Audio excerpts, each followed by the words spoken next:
Hey boys, welcome back to some more NRL Supercoach 2021 season preseason discussions.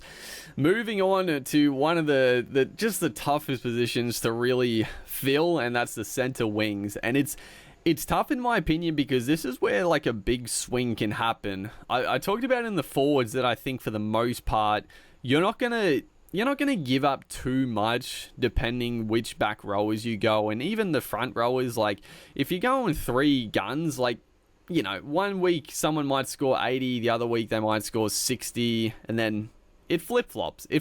I think for the most part, if you're going good, genuine keepers in the back row and a couple in the front row, you're going to be fine. But the centers, It's sort of always been the case where you go cheapies. You always go pretty cheap in the center wing because they're always a little bit... I mean, well, the funny thing is, like, you say they're always a little bit hit or miss, but the man up the top here, David Nofaluma, he's up the top every year. And it's the sunk cost fallacy with Nofaluma, where you're sort of like, this year's the year where Nofaluma is not going to score 70 plus. He's not going to average 70 plus this year, so you don't go him, and then he does it again, and then the next year you're like, he can't do it again. He surely can't do it again, and he does. So yeah, it's tough, but yeah, that's the tricky one because you're spending 670k on a winger, but I mean, he shows year in year out that he bangs out these big scores, and I mean, he's got the game for it. He runs the footy as much as anyone. He's got the offload, he's got the tackle break. But in saying all that, I'm not going to go Nofaluma because I'm a coward. But yeah, if you got the money, if you're going cheaper elsewhere, Nofaluma is definitely a good spot to spend your money. But yeah, if you look at these top liners, I think Nofaluma is definitely the pick of the bunch. Brett Morris, you know, had a stellar year last year at the Roosters, but I don't know. Brett Morris, I mean, he is getting on in age. I just feel like he is sort of due for a little bit of a down year this year. Maybe not. I mean, he could still bang out 70s, but I don't know, he was in try-scoring form last year. Daniel Tupou, again, he's a good shout, but again, he's starting so expensive. He takes a lot of carries, scores a lot of tries. But yeah, 600k, I can't bring myself to do it, dude. Zach Lomax pretty much had all of last year. He was a buy of a year. You know, he was one of the top picks, top buys. Exceptional, but again, he's up expensive now, 600k. I think he's probably... I mean, I think you could still see a few price rises out of Lomax. I think he's just going to get better and better. But yeah, it's a tough one. He is a goal kicker though, which makes him a little bit more tempting for an expensive centre. Mansour, I don't know. I wouldn't really go Mansour. Bradman Best, he's not too expensive, honestly. Bradman Best. He obviously missed a good chunk of last year, which sort of kept his price reasonable. But again, he's still up there, 550. He is one guy that I would potentially spend bigger money on because, I mean, he's just an absolute wrecking ball, dude. He's just a unit, man. Then we go down, Brian To'o, Katoni Staggs. Now, these two guys definitely piqued my interest. They're starting to get to the price where, in my opinion, I've sort of... I don't know, flip-flop. Sometimes I'll go like one guy around that 500 plus and then the other three pretty cheap. Or I might go two guys around 500 and then the other guy's really cheap. It sort of depends who's available. But Brian To'o and Katoni Staggs, I mean, I love both of them. To'o, just an absolute gun. You know, he's very similar to Nofaluma. Very similar to Nofaluma, Josh Mansour, very similar players, and I think the Panthers, I mean, they've got a great attacking team, so I mean, you would expect To'o to score hopefully plenty of tries this year, so he's definitely a good shout. Again, he missed quite a few games last year, so his price isn't too high, and then Katoni Staggs, I mean, you know, he's one of the best centers going around. Again, he had a bit of an injury riddled season, so his price didn't skyrocket. There's obviously a little bit of drama with contracts and stuff, but I mean, he probably will have the goal kicking, I'm guessing as well. Although Jermaine Asako could get that spot, so I don't know. If Katoni was guaranteed the goal kicking, I would probably go Katoni over Brian To'o, but without the goal kicking, I'd probably swing towards To'o. Very, very tempting. Then we got Valentine Holmes. So, again, 500,000. He missed quite a few games through injury. He was a bit rusty when he first came back. He was sort of shuffled around a little bit. But I would expect, in my opinion, Holmes should be playing fullback for the Cowboys, and I think that's how they'll line up. He'll have the goal kicking, so I think as a centre wing, picking him up at fullback is really, really tempting. And I think at the moment I'm probably gonna go with Valentine Holmes as one of my starting centre wing. Goal kicking, fullback. Yeah, it's tough. It's tough not to pick a guy that's playing fullback in your centre wing. It's just it's a good benefit for sure. Then we go down Joseph Manu. He sort of, the last couple of years, he's always been around that 500k. He always averages mid 50s, and it's like this year he's gonna really kick on and average 70s. But he just, I don't know. He probably doesn't touch the ball as much as he should. He's got a bit of the Latrell Mitchell. They just don't give him the footy as much as you would expect. And at 490k, like, he's definitely underpriced for what he can do. But I don't know. The Roosters, they're a team that plays pretty structured. Like, they're not a team that does just throw the footy to Manu and let him do his work. They play very structured and play to a plan. So that's sort of what hinders his game a little bit, but oh man, he's tempting. I think probably he's the best centre in the game. In my opinion, I would rate him the best centre in the game for sure. So yeah, 490k, like, it's tempting. And then we get down a little bit here. So at the moment, as you can see, I have Stephen Crichton in my team, 480k. Average mid 50s. I mean, the dude is just an absolute monster. I expect him to at least average the same this year, and I would expect him to improve upon that. I mean, he's just an athlete, dude. I mean, he's tough to handle. He's a try scorer. He's pretty solid in defense.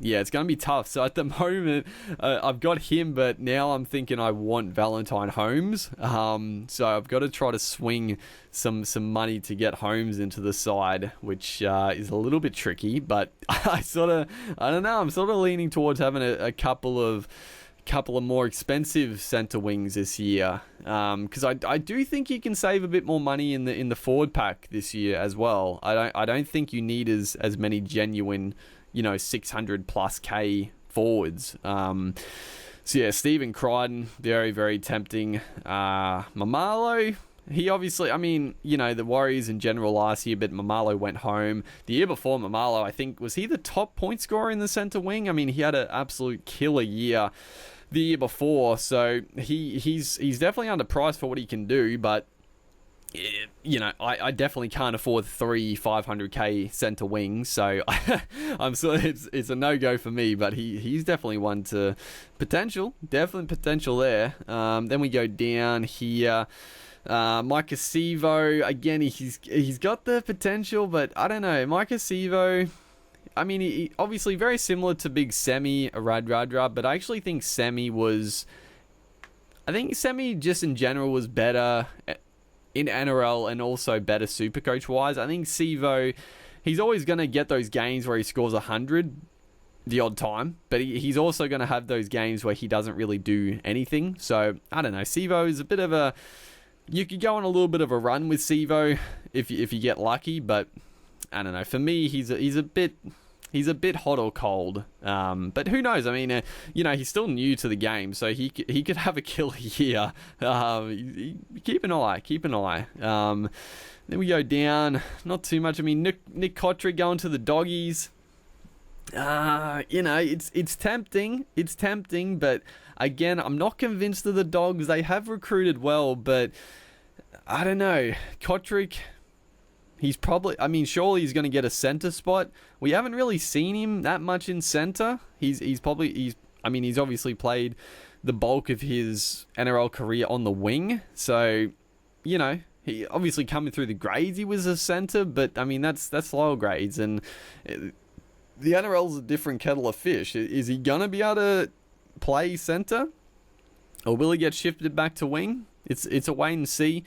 But yeah, I think there's better options than Kotrick. Kurt Capel, so I talked about him in the second row options. If he was getting a starting back row spot, he would be like a certainty to be in my team, because 400k, getting that safe like 50-60 points is very, very nice. But yeah, unfortunately you can't go him just with the way their team is at the moment, with Liam Martin and all their other good forwards. So yeah, can't go Kurt Capel.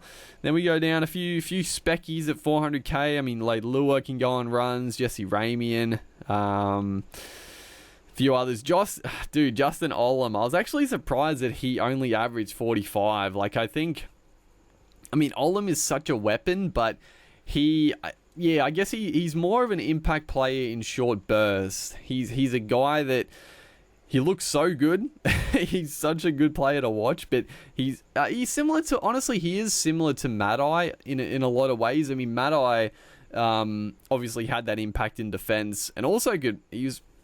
I think he was pretty underrated in attack, Steve Maddai, but Maddai was never really a super coach gunner either. He was more around 400, averaging around 40 to 50 like Justin Ollam. So yeah, as much as I like Ollam and he can have barnstorming games, I just don't think he's really there. Will Hopewade. So again, you would expect he will get that fullback spot, and I mean, in the past he has gone so well at fullback. I know a couple of years ago I picked him up when he originally went to fullback, and he just killed it. He averaged like 80s, and he was on fire. But last year he played mostly at fullback, didn't he? I think.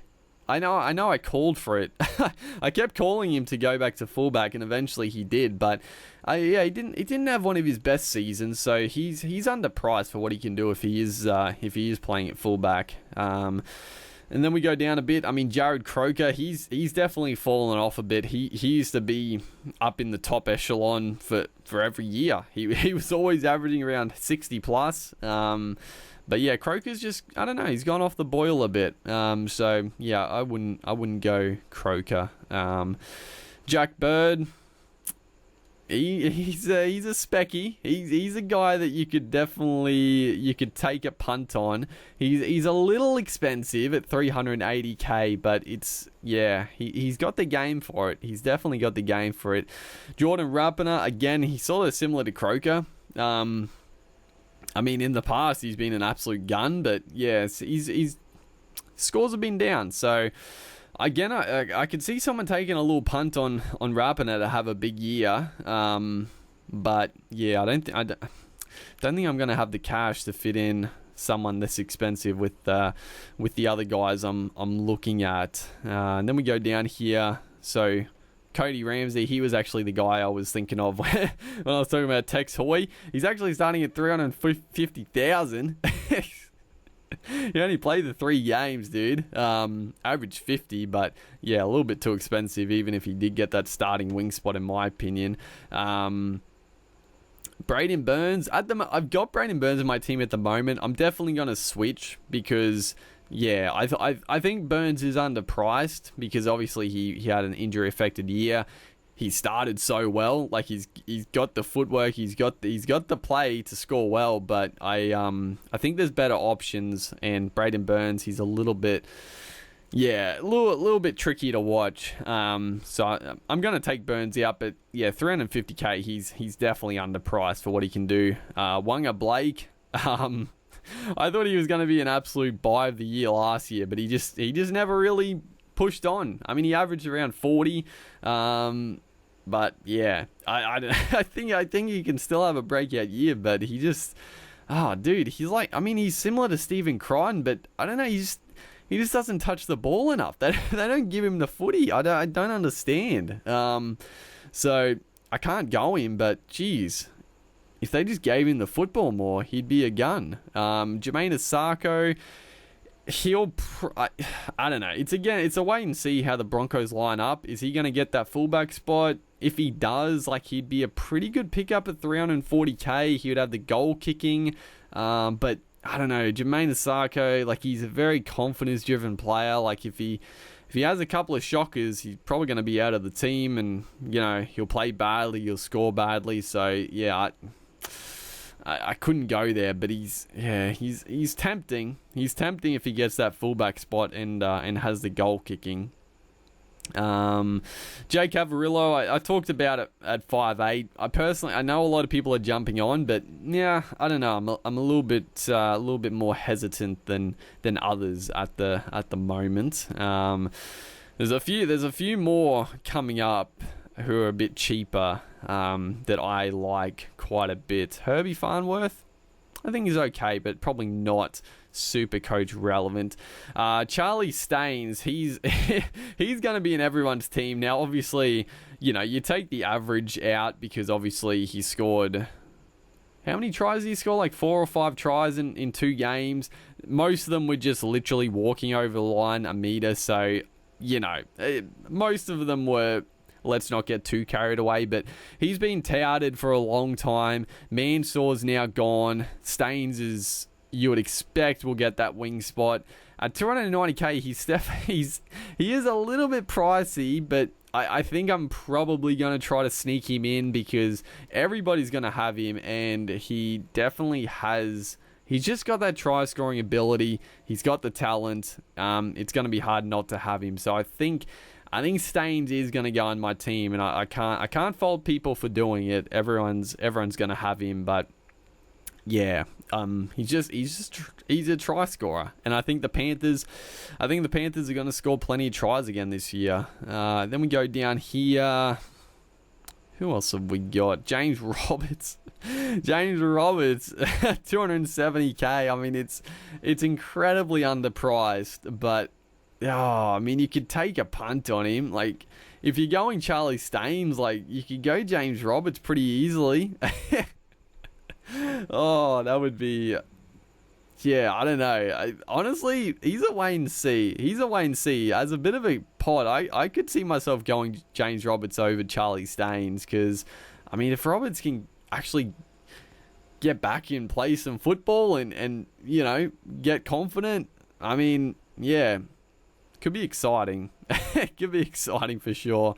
Fusatua, very interesting. At the moment, I do have him in my team. It looks like he's going to play center. He's never really been a Supercoach relevant player though, so 250k, it's very cheap, and I do like him a lot. If I can sneak him in on probably the bench, I would have him. I think he can make some good money, but I don't think he's a must-have. I don't think he's going to set the house on fire at centre.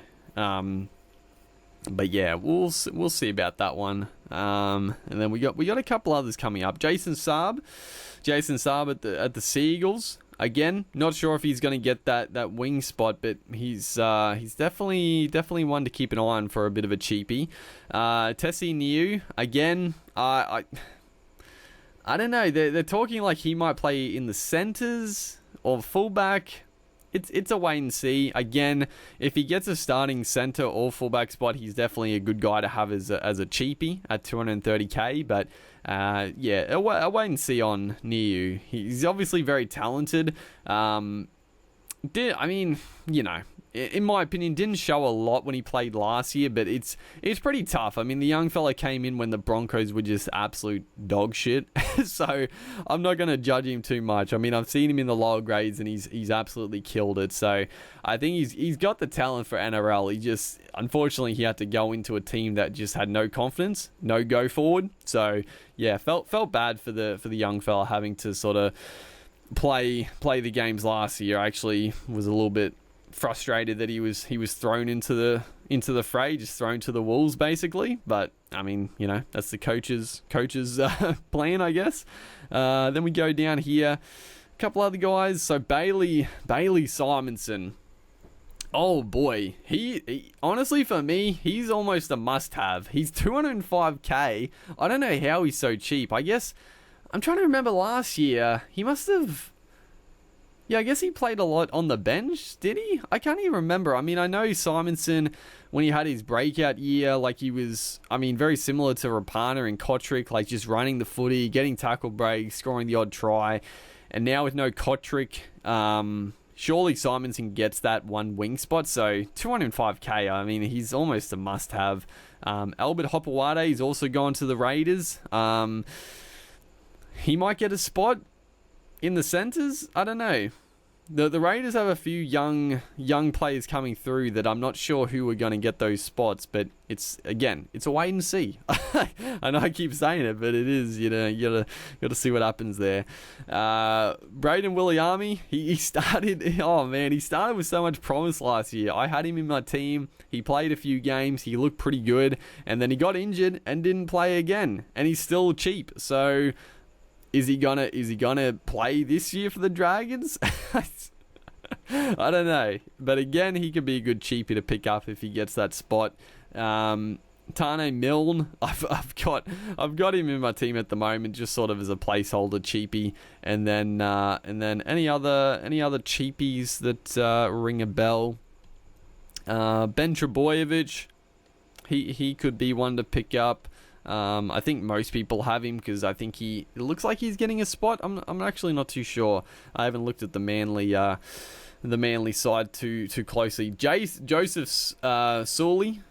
Is that how you pronounce it? Sawley? Obviously, that just the controversy, the hype around this kid is just insane. I don't know, dude. Is he going to play this year? Who the heck knows? He's obviously a bit of a prodigy. So if he does play, then he's honestly a must-have in your team as a cheapie. But I don't know. They still have to get permission to play him because he's still only 17, isn't he? It's just, oh man, just absolute chaos. I mean, for like months there, he was going to Union and then just. He didn't. He just stayed at the Roosters, so I don't know, dude. Although, no, he was at the Rabbitohs, wasn't he? I don't know. I've sort of kept up with it, but I lost a lot of interest. After the first few articles on Joseph here. But, yeah, so there's the centres. So many options, dude. And like I said, I think it is a very, very important position. It can definitely make or break your start because, yeah, if you get lucky, if you get a couple of guys that just go on a bit of a try-scoring run, then you're going to really shoot up the ranks. So it is chancy. You know, you can't really predict when guys are going to go super well in the centres, but if you go with, you know, at the moment, I'm going with probably my tactic is go a couple of guys that are worth around 500 and then the other two guys... I mean, one of them is probably going to be worth around 300, and then I'm going to about 200. So I'm spending pretty big money in the centres, but we'll see how we can swing it. But yeah, hopefully you guys enjoyed the centre discussion here. One more video to go. We're going to be looking at the very important fullback position. Make sure to like and comment. I'll see you guys then.